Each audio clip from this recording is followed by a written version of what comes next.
Hey awesome people, happy Force Friday. Today is the official release of Star Wars The Last Jedi. So in order to celebrate, my brother and I took this awesome pic this morning. No, you couldn't stand. So go and follow me on Instagram, go follow him on Instagram, links down below in the description. What I wanted to talk to you guys about today is the gear that I use to make all these videos for you. First off, the most obvious thing is I have a camera. The camera that I use is the Canon 7D Mark II. It's not your traditional vlogging camera or YouTube camera for that matter. It's a little bit heavy, it's a little bit hardcore, but I also use it for business videos and creating corporate videos and adverts for clients too. Along with the 7D Mark II, I use the Tamron 24 to 70 millimeter f2.8 lens. Fantastic versatile lens. It gives you nice wide images, but it can also gives you a little bit of zoom so you can get closer to subjects. So it's very versatile, fantastic. The f2.8 is beautiful.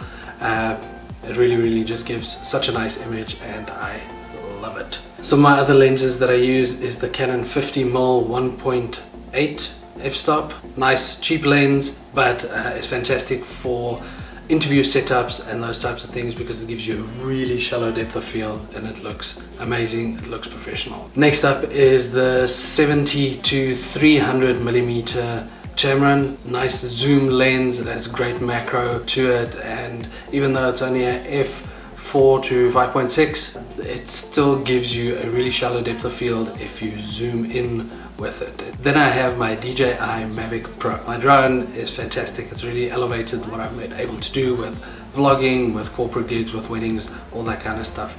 I really enjoy it so much. I'm having some trouble locking down the type of settings that I use. I'm struggling with that, but I'm learning and it's getting better every time that I use it. I have a second DJI Mavic Pro, which is the one that I crashed earlier this year. I ended up buying it back from the insurance for quite cheap, and now I have it in this cool katana frame, which makes it possible for me to use it as a gimbal camera, which is fantastic at weddings and for corporate gigs and that type of thing, because I don't have to switch between the two modes. I don't have to take propellers off and all that kind of stuff. All I do is I just connect directly to the handheld drone, as we call it now, and go from there and straight shoot, and it creates such nice imagery.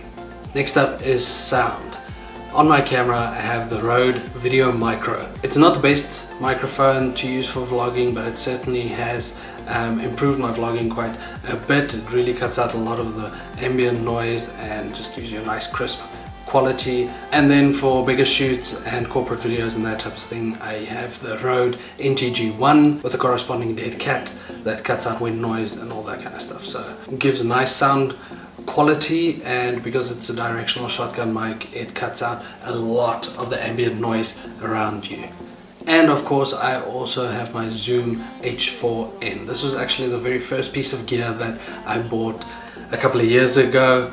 It's been an invaluable tool. It really just helps to record nice crisp audio and has been such a blessing to have in my gear kit. I have other smaller pieces of gear, a lapel mic from Shure, a GoPro Hero 4, and a number of other smaller things, memory cards, extra batteries for everything, and so on and so forth. And then obviously I have my HP Omen laptop. Fantastic tool, it's a beast, it really runs hard. The only downside to it is that the SSD hard drive is really small, so I'm continuously running out of space, even though all I have on there are the software programs that I run to do my editing and all that kind of thing. Incidentally, the editing software that I use is Adobe CC Creative Cloud, which is a subscription based software package. It's fantastic and I wouldn't go anywhere else for that. A friend and I recently were speaking about gear because we were looking at stuff that we want to get, things that we already have, and discussing it and so on. It made me think of something that Casey Neistat says quite often, and that's that gear shouldn't get in the way of telling the story. So it might look like I have a whole bunch of gear. I've worked really hard to be able to get that gear. I still have quite a bunch of debt that I'm paying off because of that gear. But the tools that I invested in to be able to grow my company, which is I work for myself, I create videos for a living, and without these tools I wouldn't be able to do that. That being said, people out there shouldn't get intimidated by gear, because all of us have one of these in our pockets. These are fantastic tools. You can get stunning imagery with it. Most of them can shoot 4K, all of them can shoot at high frame rates to get slow-mo and all that kind of stuff. If you practice and you learn how to use this properly, you can do videos just as good as anyone out there. So that's just a quickie that I wanted to discuss with you guys about the gear that I have. So as always, thank you very much for watching, and until next time.